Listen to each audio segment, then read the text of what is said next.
Hello everyone, कैसे हैं आप सभी लोग।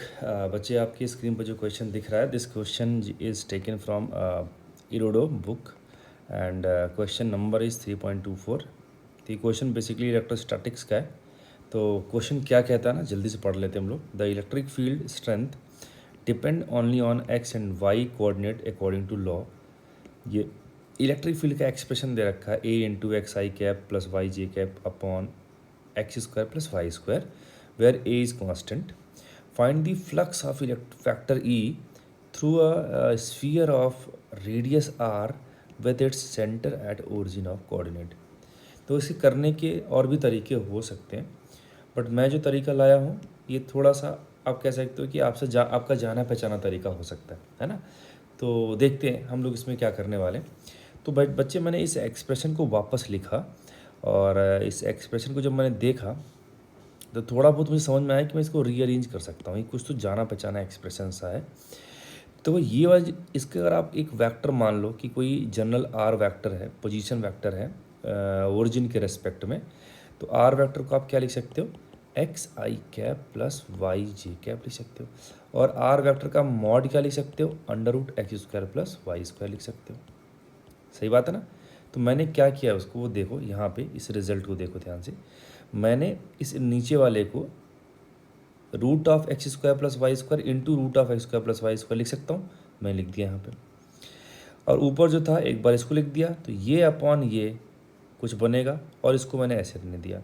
अब आपको पता है कि ये जो टर्म है तो आर वेक्टर का मैग्नीट्यूड है, तो सिंपल आर लिख दूंगा। ये R vector upon R vector का मैग्नीट्यूड है, सही है। तो R vector upon R vector का मैग्नीट्यूड, तो वेक्टर को उसके मैग्नीट्यूड से डिवाइड करोगे तो you will get unit vector of that vector, तो आपको आर कैप मिल गया। तो आपके पास जो इलेक्ट्रिक फील्ड जो दे रखा था यहाँ पे, वो इस तरीके का फॉर्मेट मिलेगा, A by R into R cap. A is a constant और आर का वहाँ पे डिस्टेंस हो जाएगा, ठीक है। तो एक तरीके से आप यहाँ पे देखें, जो ये एक्सप्रेशन आया है ये पूरा एक तरीके का हमें बताना चाह रहा है कि जो इलेक्ट्रिक फील्ड आने वाला है वो सिलिंड्रिकल रीजन में आने वाला है। बात समझ में आई क्या। तो ये सिंपल सी बात है, मतलब अगर हम इलेक्ट्रिक फील्ड को ऐसे एक सिलेंडर बना लें, ऐसे ऐसे बना लें अगर हम, और अगर इलेक्ट्रिक फील्ड हम देखना चाहें तो मान लो बस मैं यहाँ पर फोकस है, तो इलेक्ट्रिक फील्ड ऐसे सिलेंड्रिकल रीजन में होगा चारों तरफ, ठीक है ना। और यहाँ पे कोई क्रॉस सेक्शन ले लो तो यहाँ भी आपको ऐसे ही नज़र आएगा सिलिंड्रिकल रीजन में। क्लियर है। तो वो इस तरीके का फॉर्मेट अगर मिलता है तो हमें ये चीज़ समझ में आनी चाहिए, ठीक है। अब हमने क्या सोचा कि ऐसा सिलिंड्रिकल रीजन में इलेक्ट्रिक फील्ड हमें एक और तरीके से मिलता है।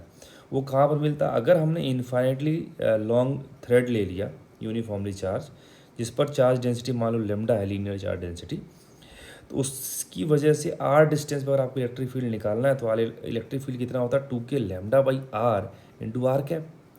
तो ये तो आपका मैग्नीट्यूड दे दिया और उसका डायरेक्शन के लिए आर कैप चिपका दिया, तो इलेक्ट्रिक फील्ड हो गया। अब इस एक्सप्रेशन को देखो और इस एक्सप्रेशन को देखो, ये दोनों सेम फॉर्मेट के एक्सप्रेशन है। सही बात है। इसका मतलब ये जो भी इलेक्ट्रिक फील्ड आया था ये डेफिनेटली किसकी वजह से आया होगा, इनफाइनेटली लॉन्ग थ्रेड जो कि यूनिफॉर्मली चार्ज होगा उसकी कारण आया होगा। बात समझ में आया क्या, ऐसे। ओके। तो अगर मैं इन दोनों को कंपेयर कर दूं तो ए बाई आर की जो वैल्यू हो जाएगी वो 2k लेमडा बाई आर हो जाएगा। तो ए बाई आर को मैंने ये लिख दिया, यहाँ से मैंने लेमडा निकाल लिया, लेमडा आ गया ए अपॉन 2k। अच्छा, के क्या होता है बच्चे, के होता है 1/4 पाई एप्सिलॉन नॉट। अभी मैं इसका यूज़ करने वाला हूँ। अब जैसे मुझे लैम्डा मिल गया, अब हमारे क्वेश्चन में बोला कि find the flux of vector E through a sphere of radius are.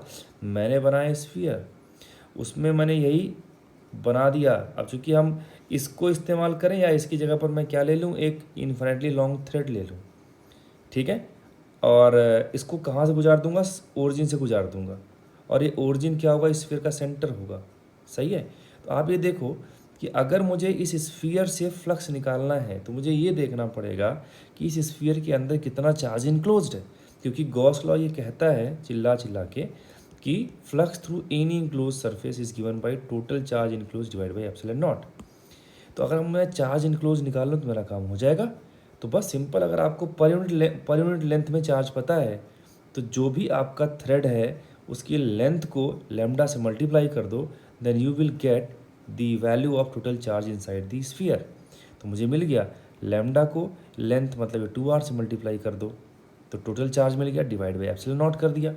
ठीक है, अब सारी वैल्यूज रखो, तो लैम्डा की जगह पे आएगा a अपॉन 2k, तो ये 2 तो रखा, लेकिन k की वैल्यू होती है 1/4 पाई एप्सिलॉन नॉट, तो ये ऊपर आ गया, तो a अपॉन 2k, और ये वाला एप्सिलॉन नॉट यहाँ चल गया था, और ये लेंथ 2r यहाँ आ गया था।